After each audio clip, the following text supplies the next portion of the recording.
Some experiences in life are so impactful that even recalling them fills you with a deep sense of melancholy. One such unforgettable moment happened to me on a seemingly ordinary morning when I had to travel for work. I had planned and booked my flight well in advance, meticulously checking every detail to ensure a smooth journey. After confirming my reservation, I left home with a mixture of excitement and anticipation, heading toward the airport. The moment I stepped inside, I was immediately greeted by the bustling energy of the place. The terminal was packed with people, some rushing to their flights for work, others perhaps traveling leisurely or visiting loved ones. The constant movement, the chatter of travelers, the rolling of luggage trolleys across the floors, and the distant announcements over the PA system combined to create a unique atmosphere of organized chaos. Amidst all of this, I felt both exhilarated and grounded, a part of the larger flow of life, moving forward with purpose. When I reached the check-in counter, I presented my ticket and passport to the staff member, my face lighting up with a genuine smile. The interaction was brief, but warm. The staff member greeted me politely, assisting me with the check-in process efficiently. There was a sense of professional ease in their demeanor, and I felt comfortable knowing that the first step of my journey had been handled smoothly. Once my documents were checked and my boarding pass issued, I moved on, feeling a sense of accomplishment and anticipation. The small yet significant human connection at the counter, brief smiles, polite exchanges, and courteous gestures set the tone for the journey ahead, making the mundane act of checking in feel unexpectedly personal and reassuring. Next came the security checkpoint, an experience I'm sure any frequent traveler can relate to. My belongings and luggage were inspected meticulously, each item scanned and checked with precision. From removing shoes to emptying pockets and ensuring liquids were properly packaged, every step followed the standard protocol designed to maintain safety and order. I watched the security staff perform their tasks with practiced efficiency, realizing how much coordination and vigilance goes into ensuring a safe flight. Though the process can feel tedious or anxiety-inducing, especially for first-time travelers, I found a strange comfort in knowing that these checks were in place. As each item was scanned, examined, and cleared, a sense of readiness settled in. I knew I was now fully prepared to board the plane and begin the next phase of my journey. After completing security, I decided to grab a coffee and made my way to the waiting area. Finding a comfortable seat, I allowed myself a moment of calm, sipping the warm drink and taking in the surroundings. My eyes wandered to the airplane waiting at the gate, its sleek fuselage gleaming under the terminal lights, ready to take flight. There was a quiet anticipation in the air, shared among the passengers around me, each lost in their own thoughts, listening to music, reading, or simply observing the world passing by in the terminal. I let the minutes stretch, savoring the small pleasures of the moment.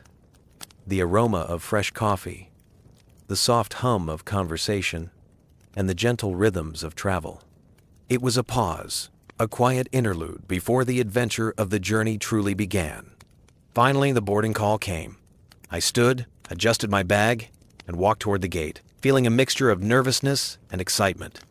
The orderly process of presenting my boarding pass and moving through the final checks added to the growing sense of anticipation. As I stepped onto the jet bridge and approached the airplane door, I noticed other passengers moving quickly, eager to find their seats and settle in. I chose a calmer pace, taking each step deliberately, feeling both cautious and curious. It was my first time traveling on this particular route, and a mixture of thrill and serenity accompanied every movement as I entered the cabin, greeted by the faint hum of air conditioning and the subtle clatter of luggage being stowed in the overhead bins. Inside the plane, I began searching for my assigned seat, carefully checking each row until I found the correct one. Sliding into the seat brought a sense of relief and comfort.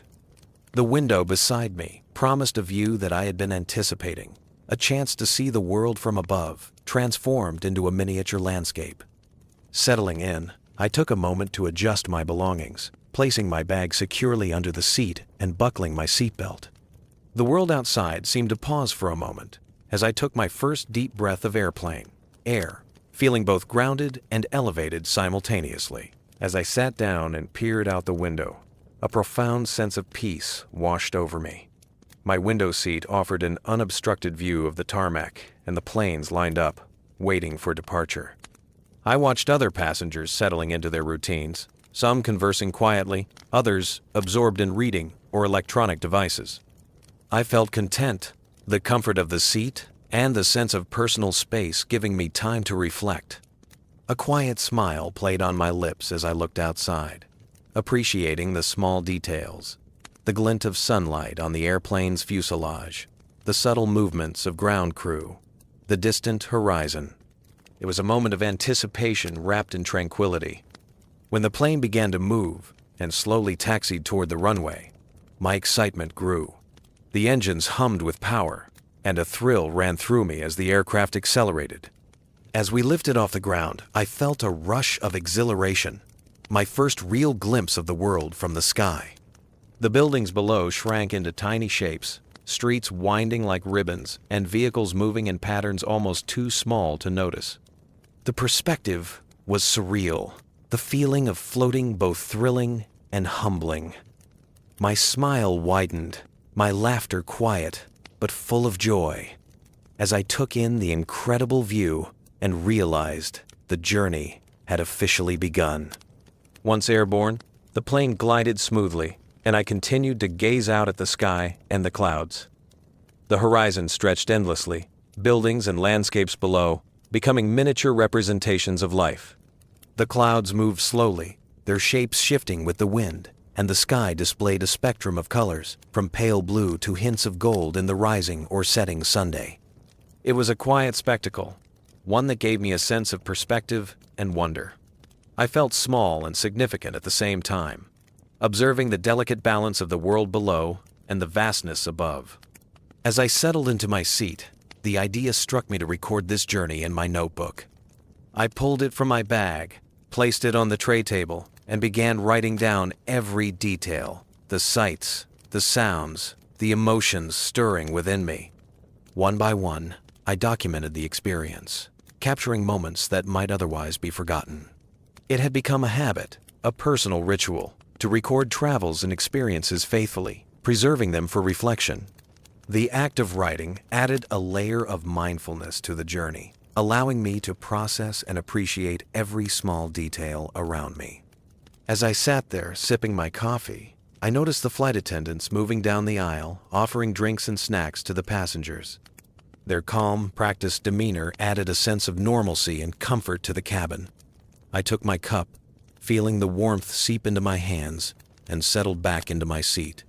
The hum of conversation, the soft whirring of the ventilation system, and the occasional clatter of beverage carts created a rhythm that was both soothing and grounding.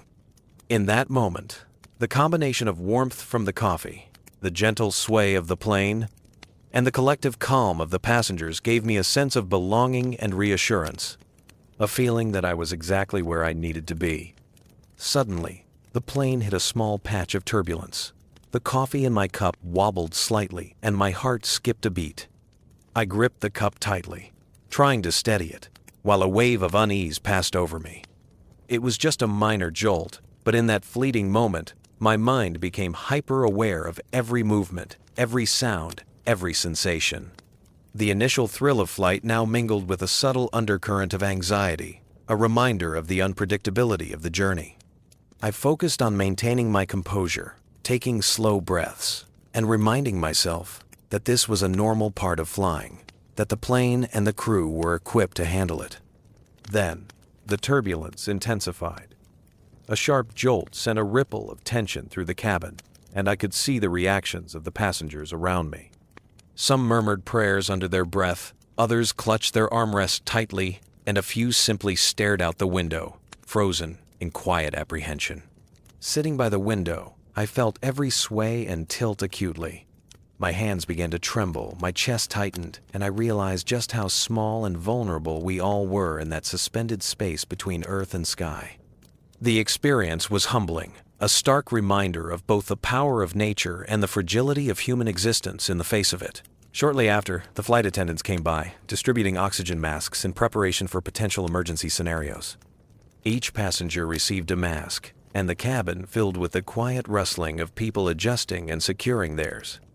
Some were visibly frightened, tears welling in their eyes, while others whispered reassurances to the person next to them. The scene was a mix of controlled professionalism and human vulnerability, an odd combination that underscored the seriousness of the situation. I fastened my own mask, taking deep, steady breaths, and tried to calm the nervous energy coursing through my body. The presence of trained crew members, along with the shared experience of the passengers, offered a strange, reassuring sense of solidarity in the midst of uncertainty. My gaze then fell on the plane's engine outside the window. Smoke and flames were visible, flickering ominously, and a wave of fear surged through me. It was a terrifying sight, one that made the immediacy of danger undeniable. My voice caught, and I found myself momentarily unable to speak, frozen in shock. The reality of the situation, how quickly normalcy could be shattered, settled in with crushing clarity. Every emergency procedure I had ever read about seemed to flash through my mind, but none of that prepared me for the raw, unfiltered fear of seeing potential disaster up close. In that suspended moment, the world felt both infinitesimally small and terrifyingly immense, and I realized how fragile life truly is. After a few tense minutes, I gradually began to regain my composure. Looking around, I realized that the plane was completely out of control, bouncing unpredictably in the air. Each jolt and tilt reminded me of how vulnerable we truly were. The passengers were shifting in their seats, some bracing themselves, others holding tightly onto loved ones, and a general sense of panic had taken hold of the cabin. I too felt the fear rise and fall with every fluctuation, my hands shaking slightly as I gripped the armrests. It was an intense, surreal experience, one that tested both patience and courage in the most profound way. Moments later, the unimaginable happened. The plane crashed. I woke up to the chaotic aftermath, surrounded by the wreckage of the aircraft and a dense wild forest. How I survived the crash was a mystery to me. It felt like a blur between life and death. Everything around me was damaged, twisted metal and scattered debris littering the ground, and the silence was broken only by the faint groans of other survivors. I took a deep breath, trying to calm myself and assess the situation. The forest was dense, with tall trees surrounding the crash site, and the air smelled of smoke and broken machinery. Every sense was heightened as I tried to figure out what to do next. As I cautiously approached the wreckage, I noticed that I was not alone. A few other passengers had survived the crash, their faces reflecting shock, confusion, and fear. One by one, I moved among them, helping wherever I could, assisting in getting people out of precarious positions. There was no time for hesitation. Every movement had to be deliberate to avoid further injuries. The shared experience of survival brought a sense of camaraderie, even in the face of fear, and we instinctively started helping each other without speaking much, driven by necessity and human instinct. Among the survivors, I noticed a small child, barely conscious but still alive. Tragically, the child's parents had not survived the crash. My heart sank at the sight, yet I knew immediate action was necessary. Carefully, I approached and helped the child to a safer spot, shielding them from debris and ensuring they were breathing steadily. It was a delicate balance between providing comfort and remaining practical in a life-threatening situation. The act of rescuing the child brought a sense of purpose amid the chaos, reminding me that even in disaster, human compassion could shine through. Thirst and exhaustion quickly became apparent as we assessed our situation. The survivors, including myself, were in dire need of water and sustenance. Scanning the surrounding forest, I noticed that rainwater had collected on some of the leaves nearby. Carefully, I collected enough to drink, feeling relief as the cool water quenched my parched throat. Despite the small comforts, the reality of the situation was clear. We needed to organize, survive, and rely on each other to get through the night. It was a harsh introduction to the challenges of being stranded in the wilderness, a test of both resilience and resourcefulness. We quickly formed a small group, a makeshift team bound by circumstance and necessity. Every person committed to helping the others, sharing what little resources we had, and providing support in moments of fear or uncertainty. The sense of unity became our strongest asset, and despite the grim setting, there was comfort in knowing we were not facing this disaster alone.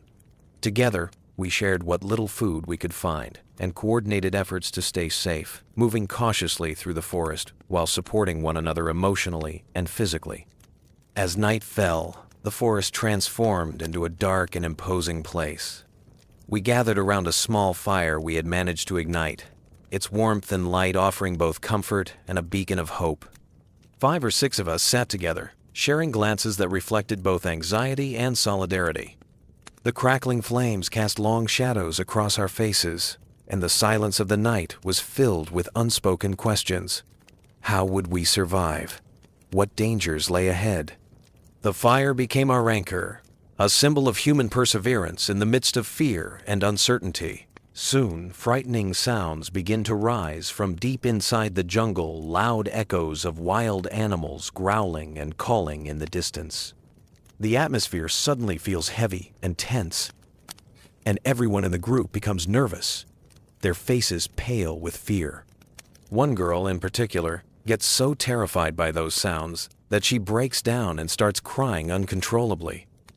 I quickly move toward her, gently place my hand on her shoulder, and try to calm her down. I quietly assure her, "Don't worry, nothing will happen. As long as I'm here, I'll protect all of you." My words slowly bring her a little comfort, though her eyes still show fear. After some time, everyone manages to lie down and rest. One by one, they drift into sleep, but sleep doesn't come to me at all. Instead, I stay awake the entire night, sitting alert and guarding them, determined that no danger will come near. The night feels endless. The strange sounds of the forest echo around me, and the silence in between feels just as frightening. Finally, after what feels like hours of waiting, the sky begins to lighten, and the long dark night gives way to morning. As soon as the first rays of sunlight appear, we wake up and prepare ourselves. Without wasting time, we set out to search for a way through the jungle. Step by step, we look around carefully, hoping to find a path that could lead us out of this endless forest. On the way, I discover a coconut lying on the ground. It feels like a blessing in such a desperate situation.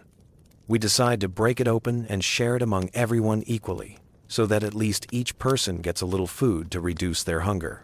Even a small portion brings us some relief and energy to continue. After eating, we resume our search for a path, but during the journey, I accidentally get separated from the group. Suddenly, I realize that I am completely alone. A strange silence surrounds me, and for the first time, the weight of loneliness presses heavily on me. To keep myself safe, I pick up a strong wooden stick from the ground, holding it tightly in my hand as a weapon against any wild animal that might cross my way. Not long after, I stumble upon a flowing river. The sight of fresh water feels like hope in the middle of despair. I wash my wounds in the cool water, feeling some relief from the pain. And then I bend down to drink, quenching my burning thirst. The water refreshes me, giving me new strength to keep moving forward. I continue my journey, determined not to give up until I find a way out of this enormous jungle. As I walk, I suddenly notice a large flock of birds flying above me, circling in the sky. Their presence makes me both cautious and curious, as if they are guiding me towards something. Slowly, I keep moving ahead, climbing over fallen tree branches and pushing my way through thick vegetation. Then, in the distance, my eyes finally catch sight of something massive, a tall mountain standing high above the trees. Gathering my courage, I start climbing the mountain. The climb is steep and exhausting, but step by step I keep pushing forward, never stopping. My hands ache, my breath grows heavy, but I don't give up. Finally, after a long struggle, I reach the very top of the mountain. From there, I stand tall, looking out over the endless jungle spread beneath me. Moving forward, the jungle only seemed to grow denser and darker. As I carefully stepped deeper inside, my eyes suddenly caught sight of a massive, venomous snake slithering dangerously close. My heart raced for a moment, but gathering my courage, I struck quickly and managed to kill the snake before it could harm me. Breathing heavily, I continued ahead. After walking for some time, I noticed something unusual lying on the ground, an old, dusty bag. Curious, I picked it up and slowly opened it. Inside, I found an ancient-looking map. Unfolding the map, I discovered some directions marked across it. The faded lines and strange symbols seemed to point toward a certain path. Holding on to this new hope, I carefully studied it and then set out again, following the directions laid out before me. After some distance, I came across a wide river. Stretching across it was a fragile-looking wooden bridge. The bridge creaked under my weight, but with cautious steps, I managed to cross it and continue my journey. The moment I stepped across, the weather suddenly turned against me. Dark, heavy clouds gathered overhead, and the sky roared with thunder. In just moments, the rain came pouring down, drenching me completely. The storm grew worse, the rain falling so hard that it stung against my skin. I struggled to endure it, but the relentless downpour showed no sign of stopping. With no other option, I gathered some large branches and wooden logs to build a small hut. Crawling inside, I found shelter from the storm, waiting for it to pass. By the time the rain finally eased, my entire body was shivering from the cold. To fight against it, I collected dry sticks from around the hut and managed to light a fire. Sitting close to the flames, I let the warmth soak into me, slowly bringing comfort after such a harsh struggle. Night soon fell, and I had no choice but to spend it inside the makeshift hut. Every sound of the forest outside kept me on edge, but somehow I made it through. When morning finally arrived, I stepped out and continued forward once more. Soon, I came across a towering mountain rising high into the sky. Determined to see what lay beyond, I began climbing until I reached the very top of its peak, hoping that from there I could finally catch a glimpse of the path that would lead me out of this endless jungle. As I walked further into the thick jungle, a faint path slowly revealed itself between the trees.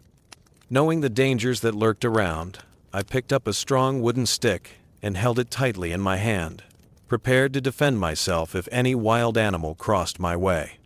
It didn't take long before a wild creature appeared in front of me, its eyes glowing and body tense as it prepared to attack. My heartbeat quickened, but I stood firm. Just as it leapt toward me, I swung my stick with all the strength I had. The blow struck hard, and the beast collapsed, leaving me shaken but safe. Breathing heavily, I realized how drained I had become. My body felt weak from exhaustion, so I sat down on a rock to rest for a while. The silence of the forest surrounded me as I tried to recover my energy before continuing my journey. After regaining some strength, I pushed myself back onto my feet and walked forward again. A little further along, I noticed something unusual lying in the dirt, a small broken compass. Though it was cracked and almost useless, I carefully pieced it together until it began to function just enough to show me direction. Holding it in my palm gave me a small sense of guidance and hope. Following my path deeper inside, I suddenly came across an old, abandoned mansion hidden in the forest. Its structure looked ancient and forgotten, with its massive wooden doors creaking slightly as I pushed them open and stepped inside. The moment I entered, I was greeted with a sight of walls coated in dust and cobwebs. The air was thick and heavy, and strange markings and faded shapes were carved into the crumbling walls. Each step I took echoed faintly, making the place feel even more eerie. Cautiously, I continued walking until I spotted a staircase leading upward. Without hesitation, I began climbing. The stairs creaked under my weight, but I finally reached the roof. The rooftop, however, was unstable. Layers of dirt and sand covered the surface, and as soon as I placed my foot firmly down, the old structure gave way. In an instant, the floor collapsed, and I plummeted through the broken roof, crashing down below. I landed hard, pain shooting through my body, but fortunately, I survived with only minor injuries. Struggling to stand, I decided I needed light to navigate this dark, abandoned place. Breaking off a piece of wood, I lit it with fire, creating a makeshift torch. Holding the torch high, I pressed forward once more, its flickering glow guiding me through the shadows of the mysterious mansion. As I kept moving through the eerie halls, my torchlight revealed something unusual ahead. A hidden door, half covered by dust and cobwebs. Its frame looked ancient, as if no one had touched it for centuries. With effort, I pushed it open, and the creaking sound echoed through the silence. Stepping inside, I froze in disbelief. In front of me stood several golden statues, their surfaces shining faintly even in the dim light. For a moment, I couldn't believe my eyes. Awe and shock overwhelmed me. Slowly, I walked closer and touched one, confirming it was indeed made of solid gold. Trembling with both excitement and fear, I picked up a smaller statue and carefully placed it into my bag. But there was no time to celebrate. As I moved forward, I unknowingly triggered a trap. Suddenly, sharp arrows shot out from the walls, whistling past me with deadly speed. My heart pounded as I ducked and dodged, narrowly escaping with my life. Somehow, I managed to leap out of the trap zone, gasping for breath. Realizing how dangerous the place was, I started running. The atmosphere grew more threatening with each step, and I knew I had to get out quickly. Soon, another trap appeared in my path. This time, it was a fragile stone bridge stretched across a massive pit. I looked down beneath it was a deep, well-like hole, so far down that falling would mean certain death. My legs trembled, but I forced myself to move slowly, carefully stepping across each stone until I finally reached the other side safely. Continuing further, I noticed strange inscriptions carved into the walls. The writing was in an ancient language I couldn't understand. The mysterious symbols gave me an uneasy feeling, but I didn't stop. I had to keep going. Not long after, I reached another door, almost identical to the first. My hand trembled as I pushed it open, not knowing what awaited me inside. The moment I stepped in, my jaw dropped. The entire room glittered with unimaginable wealth piles of gold coins, diamonds, and jewelry scattered everywhere, sparkling brilliantly in the torchlight. For the first time in a long while, I felt a rush of happiness. But almost immediately, worry clouded my mind. This treasure is here, but how will I take it out? And even if I do, how will I ever make it home? I grabbed as much as I could carry, stuffing gold and jewels into my bag. Then, determined to escape with my life, I continued forward. After wandering through twisting hallways, I finally spotted an exit point. Relief washed over me as I pushed open the door. Sunlight broke through, and I stepped out. But my relief didn't last long outside. Lay the jungle once again, endless and wild, waiting for me to face its challenges all over again.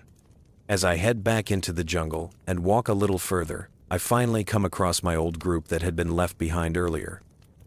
Taking them along with me, we continue moving forward.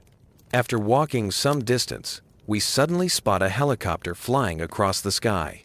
The moment we see it, we are all shocked and amazed.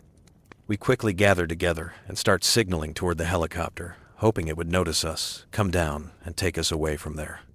Luckily, we had already lit a fire, and because of that, the people in the helicopter spotted us. As soon as the helicopter lands, we realize that it belongs to the military, because there are soldiers sitting inside. This fills us with relief and happiness. The soldiers seem equally happy to see us. We feel the same way seeing them, knowing they had come all the way to rescue us. They then help us climb into the helicopter, and soon we are on our way back home. Sitting inside the helicopter, I feel a mix of emotions on one side. I am happy and relieved, but at the same time my face carries a sadness, thinking about all the hardships we had gone through. Eventually, we are dropped off. I hug everyone tightly, and though we are all injured in small ways, the soldiers provide us with some treatment on the spot. Finally, the military ensures each one of us is safely dropped back home, filling us with joy and gratitude. When I reach home, I feel happy to be alive, but deep down, I am also sad for those who lost their lives in the plane crash. I can only thank God that somehow we survived.